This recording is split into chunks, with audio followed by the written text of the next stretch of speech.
Sorry for the long break in between episodes.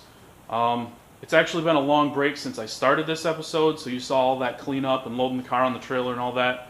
That happened in September, earlier September, and today is actually Black Friday, so the day after Thanksgiving. And the car has been sitting here for a while, and I haven't had a chance to work on it. In September, my work schedule was super crazy. In October, the Volkswagen was here. I did some filming with that. I might put together an episode where we talk about Bill's rally cars, Volkswagen Golf. So yeah, we got his car over here and worked on before we went to LSPR.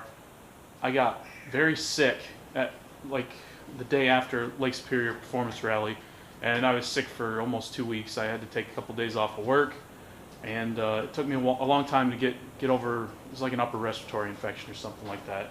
Anyway, then I had more overtime at work, so I've been extremely busy. Haven't had any time to work on this at all. So what you're about to see is exactly how it's been pretty much since it came back at the beginning of October, end of September, whenever I picked it up. So without further ado, here is the Nissan Sentra RS number 2, whatever we're calling it, with its not so fresh cage anymore. I mean, it's kind of fresh, but anyway, let's start in the front and talk a little bit about what happened up at TRF. So you can see the strut towers are plated, reinforced. I asked for some seam welding around the strut towers to help reinforce that area as well. Touched up a little bit on the subframe connector down there. I don't know if that'll show up, but that was part of the deal. And then let's just dive into the cage. So we are retaining the factory dash bar just because it made it easy to reattach the steering column, which I didn't have any need to modify, and the factory HVAC stuff fits back there really well, and then the factory dash will attach to it really easy. So we would have preferred maybe to tie the front in a little better, but it's braced pretty well, and that's not thin, super thin metal. It whatever.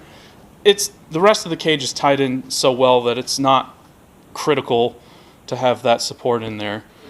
So yeah, we got some nice gusseted crossbars over here in the door, and you can see over on that side how the front of the hoop is tied into the rocker up there. And then also the whole floor pan has been stitch welded all the way around. We'll take a look, the crossbar in the back. It's a pretty standard roll cage. There's nothing really fancy going on here. This is typical of Ryan's work. It's all built to Rally America specifications. You'll see here I got a couple clips welded in for window nets that I requested. And then, I don't know if you're going to be able to see it, but we got tied in there, all through here, and we're tied in twice here. So there's a lot of connectivity. Here's another one here with the chassis and the roll cage. And also, this is not typically how it's done, but it's acceptable. I had the main hoop moved back to on top of the seat pan in the rear.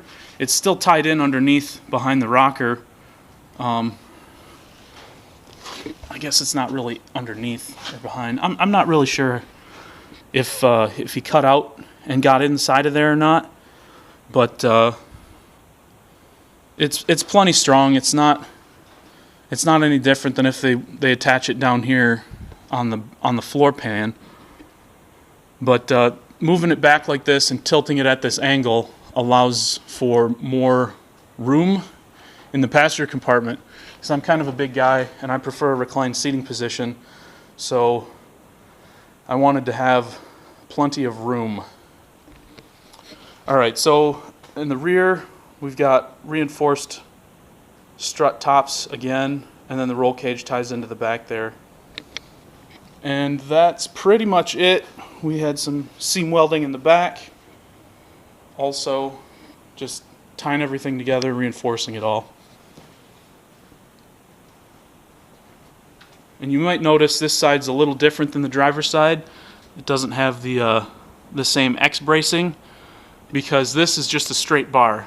And a straight bar obviously is stronger than a bent bar like we have over there. But we'll go back and I'll show you. It's kind of good to have a little clearance for your hands around the steering wheel. So this was bent like that and then gusseted this way to help keep it stiff. All in all, I'm super happy with how this turned out. Oh yeah, seat mounts. And these are the brackets for the window nets. Harness and seat mounts all down here. You'll see mine are forward a little bit, and the passenger, the co-driver, is just shoved as far back as we could possibly get it because there's no pedals or levers or anything that need to be operated from that side. I wanted to have some adjustability on the driver's side because I'm hoping to not be the only person ever driving this car. So yeah, that's what's up. Hope you like what you've been seeing so far. I'm coming out here to work on the car some more. We'll start a whole new episode, filming time lapse of. I'm not sure what exactly I'm going to get started on, but you'll just have to wait and see how it pans out. So thanks for checking it out. Thanks for following along, and we'll see you next time here in Dexter's Laboratory.